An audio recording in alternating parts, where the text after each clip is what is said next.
Well, good morning, good afternoon, or good evening. Or for you folks with insomnia or a young child, good late night or good very early in the morning.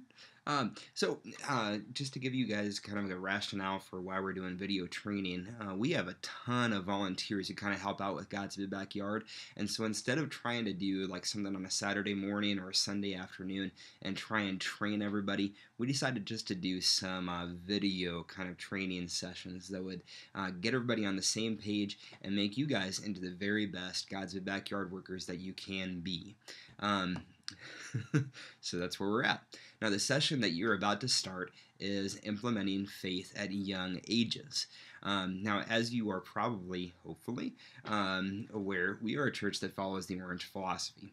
Now, that doesn't mean that we are an extension of Syracuse University, the Orangemen, or even that we're Dutch. I really don't understand what I was thinking when I typed that, but I typed it and there it is.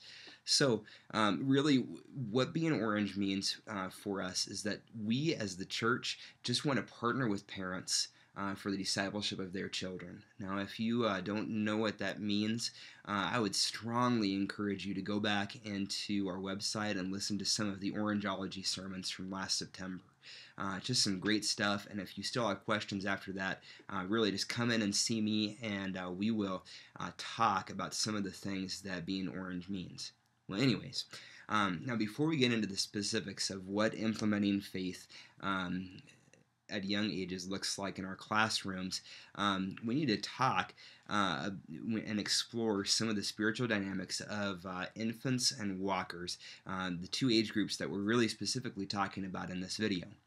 Now, for an infant, the world, as you can imagine, it is incredibly small, and it is wholly dependent on the care that they receive from their parents, guardians, and you, the God's Backyard worker.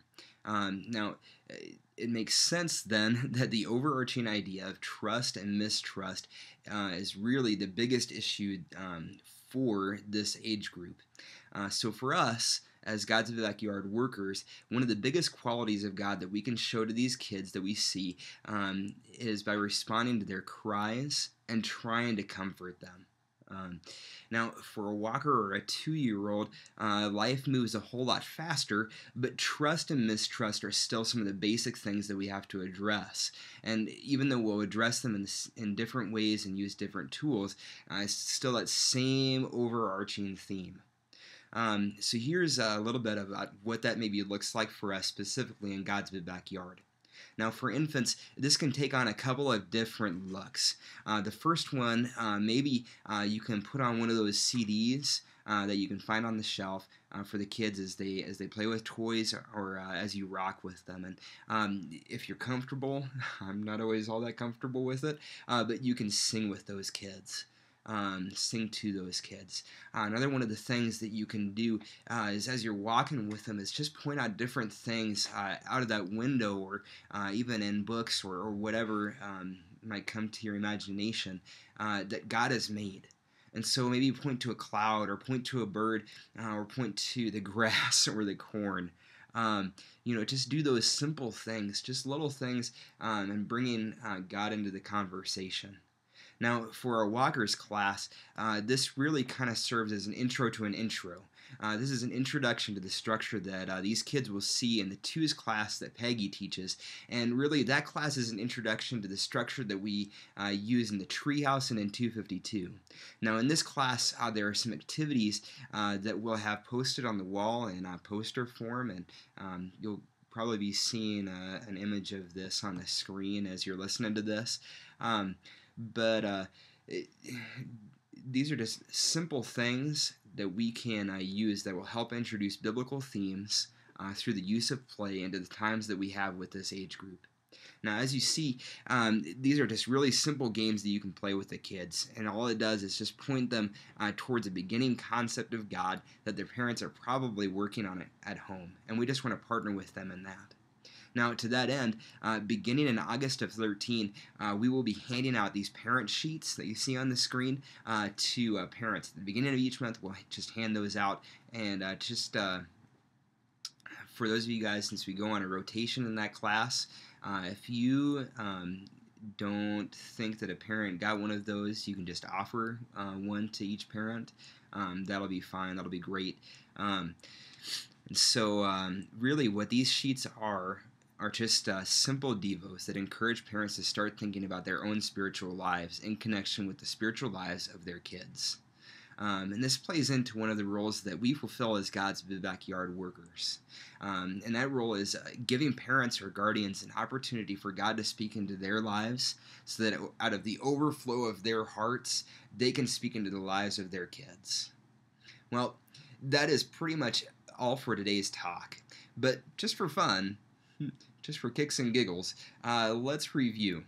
First, we talked about some of the faith characteristics of the kids that we see in God's backyard, and that the overall theme that we can give to this group is trust versus mistrust.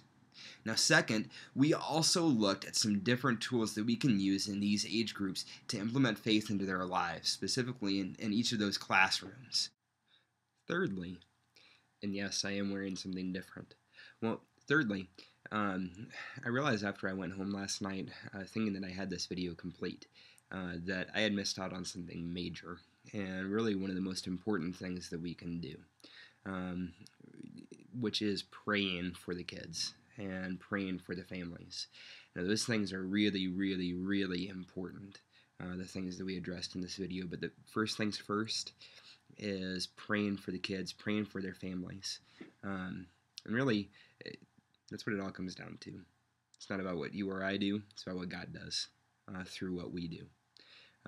So know that I pray for you guys, and I'm praying for those families too, and I'm praying for your impact on those kids to bear big results later on in their lives.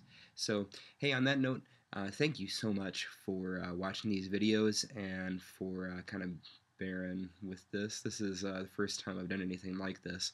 So thanks. Have a great day.